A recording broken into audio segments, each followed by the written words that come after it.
If you were to ask me what I would change in my startup that I have been making until this day, I would tell you that I would literally change everything.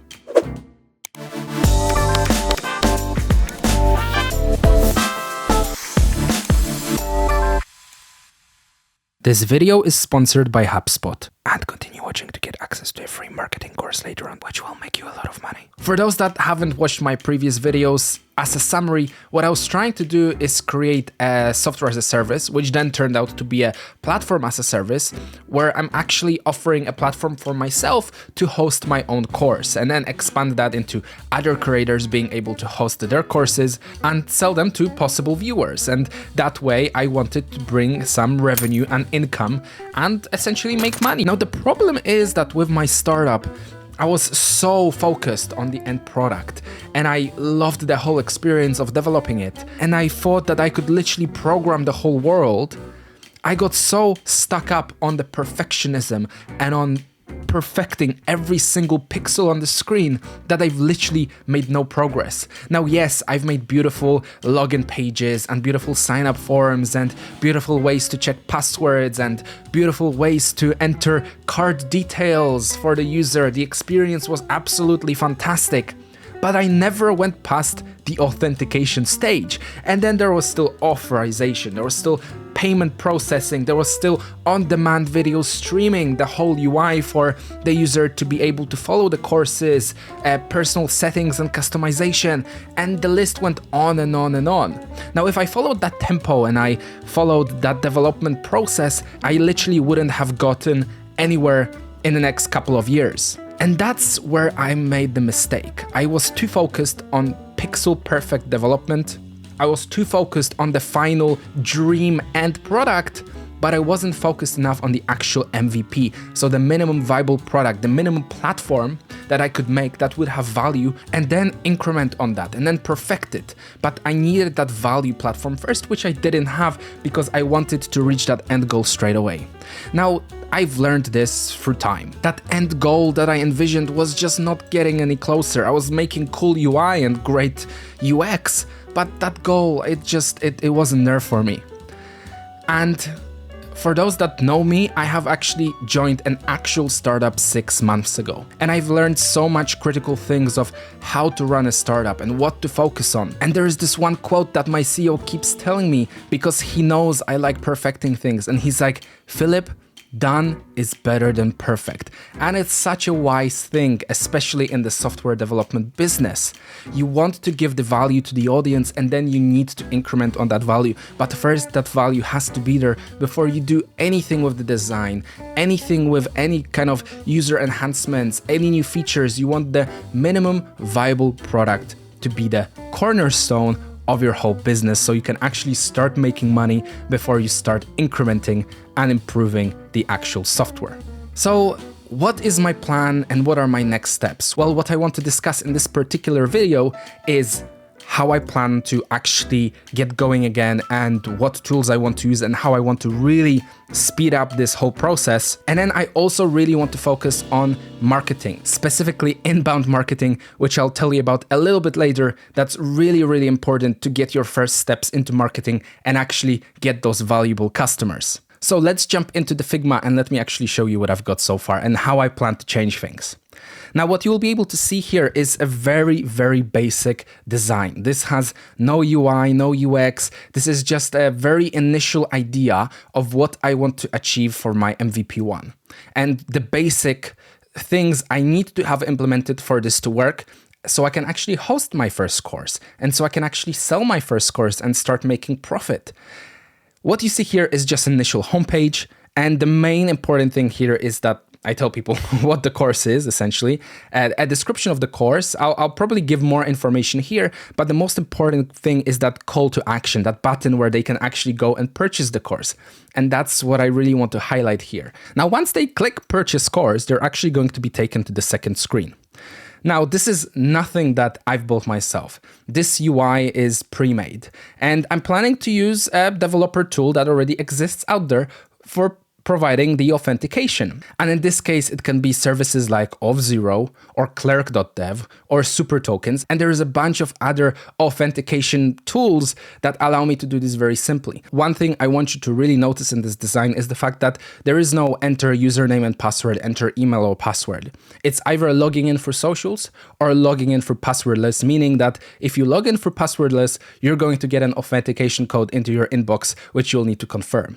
Now, this is great. And the reason I want to do this is because that I don't want people to sign up with fake emails and fake addresses and just fill up my user base with, people that are not real. Most people at this point either have a Google, Twitter, or GitHub account, especially people who are into web development or development in general. So I don't think this is going to be a problem. If not, everyone pretty much has an email. So logging in that way is just much more handy and authentic for me to know that the users that are actually logging in exist in real life rather than someone typing in like something crazy and me getting some useless data of people that, just don't exist, right? And that's it. And that's all I want to do. And I want to, once everything is filled out and the user is authenticated, I want to move on to the next step. The next screen is the payment screen. Now, no fancy credit card, no fancy entering details and animations, a very simple Stripe checkout. I'm definitely going to use Stripe. I know that for sure. They already have a checkout that's inbuilt. I've used it before. I know how to use it. Literally, they fill in their details. I don't have to worry about storing their information, and they pay, and the payment gets processed and I get the money, which is essentially the value of this product that I'm building, this platform that I'm building. I want to receive the money. So I want to make it as simple as possible and as fast as possible. And I know that with Stripe, I can do it really quickly. And essentially, that's it. And now we move on to the next step. So you can see how quickly we're actually incrementing through everything that we have. Now, the next step is actually logging into the platform. But here, there is one important thing to check whether that user has the permissions. So I'll need to implement authorization, which is different from authentication. Authentication is checking against a user's identity to see if that user is really who he says he is. Authorization is giving the user the right permissions to perform specific actions. Now, in this case, I will be checking if the user has been assigned the role of a paying customer. So it's something that I'm going to configure. And the way I'm going to do that is by using Permit.io. Now, Permit is a full stack authorization solution. They are the best in the game. They're leading the permissions world. They are leading the authorization space. And they've got this incredible tool that essentially allows me to manage all those policies. So all those roles and the resources and the actions I can perform on those resources in a really, really simple way. So that's really going to make this authorization, very simple. And then if I ever want to scale this business or this platform to include more people, to include more roles, to include more permission checks, well, I will be able to do that with Permit. So this is my definitely go-to choice. And that's how I'm going to manage the access that that user has into actually streaming the actual course. Now, what you see here is a very simple navigation at the top, which has the user icon where the user will be able to change his information. That's irrelevant for the first MVP. The actual value in this screen is the timeline on the left, which shows the current progress through the specific videos and the sections and the actual course itself. And most importantly, the on-demand streaming that I'm going to offer for those users. Now, the on-demand streaming isn't going to be that difficult to actually implement. You can do that very easily with Mux or Mux. It's spelled MUX. And essentially, it allows you to just pop in a video player. You essentially encode a video to the platform. They store it for you and you just stream it live from the platform. They give you all the capabilities. It's almost plug and play, which is amazing.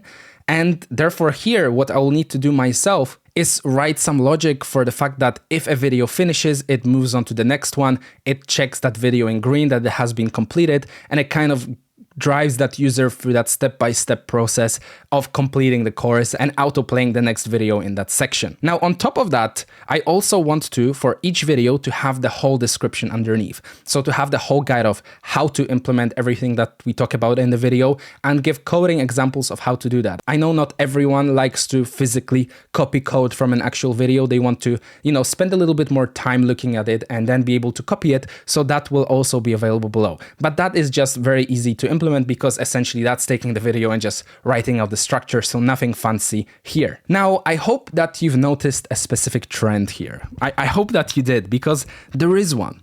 And it's the whole trend of me utilizing as many no-code or low-code solutions as I can.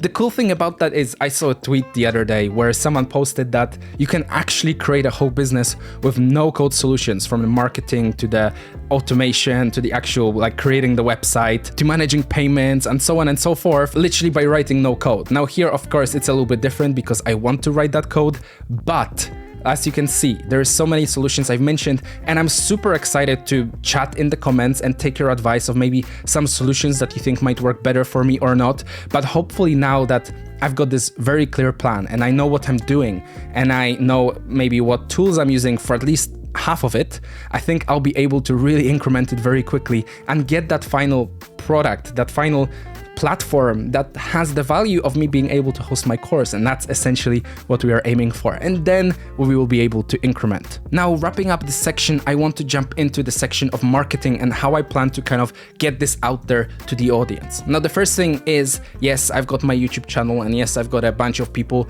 that will definitely be a huge boost, especially that I know a lot of you guys that are watching my videos do want to finally learn from me and want me to finally release the course, which of course I will do. But apart from everyone that's watching, I also want to drive traffic from somewhere else, and I want to funnel these people in.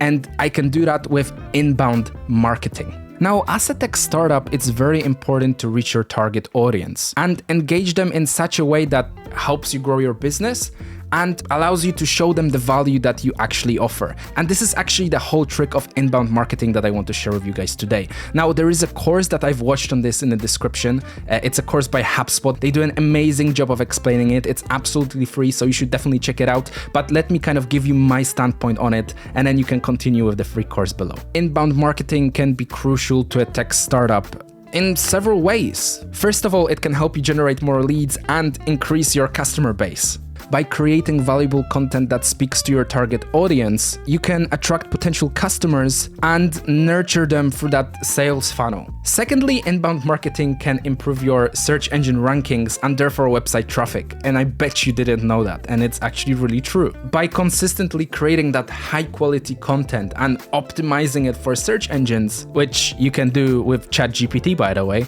you can therefore improve your website's visibility and have and attract these organic customers that will come to you, see value in your content, and then hopefully purchase whatever you're trying to sell. Now, like I've mentioned previously, if you want to learn about these crucial steps and you want to learn about inbound marketing, make sure to check out HubSpot's amazing free course in the link in the description. I've watched it all. I've learned so much from it. I highly recommend it to you as well from the bottom of my heart. And you will learn how to get started kind of pulling these organic customers to your business and hopefully making that first revenue. Okay, great. So now that we actually covered inbound marketing, I now want to just touch on the tech stack that I'll be using to create this business. Now, this is actually a thing that I don't plan on changing. And actually, it's the only thing that I don't plan on changing from what I've initially started. I will continue working with Next.js, which is the full stack React framework that's just amazing for making and building web apps. And along with that, if I want to do any styling on the side, I'm going to continue using Tailwind CSS. Now, there is a big dilemma that I have if I actually want to style things, or if I want to use a UI library like Material UI or AntD, or maybe the UI that Tailwind has, which is paid, but it's really good. So the question is, do I use that to even speed up this development? Well, possibly I might do that. Which one I will use, I don't really know. I'm happy to take your suggestions. But anyway, you kind of see the structure here. You kind of see the fast flow. You kind of see how I'm trying to aim for the value first before we actually do any incremental improvements and build new features that are not relevant for the first minimum viable product. So I hope this video was useful to you. I hope you learned from my very poor experience where I pretty much failed at creating the startup and I gave up at one point and I thought I wouldn't be able to do it, to seeing how I've gained this different perspective and how I'm looking looking at the value first before we actually do all the really fancy stuff. As always, if you really enjoyed this video and you want to follow my journey, make sure you subscribe to this channel, give it a thumbs up, leave your comments in the description. Let's have a discussion. Tell me your ideas of what you think. Tell me improvements I could make. Tell me things that I might be doing wrong. I'm happy to chat with you guys and to answer questions and just to have a really cool developer chat. Let's use this space to connect. And as always, I will see you in the next video.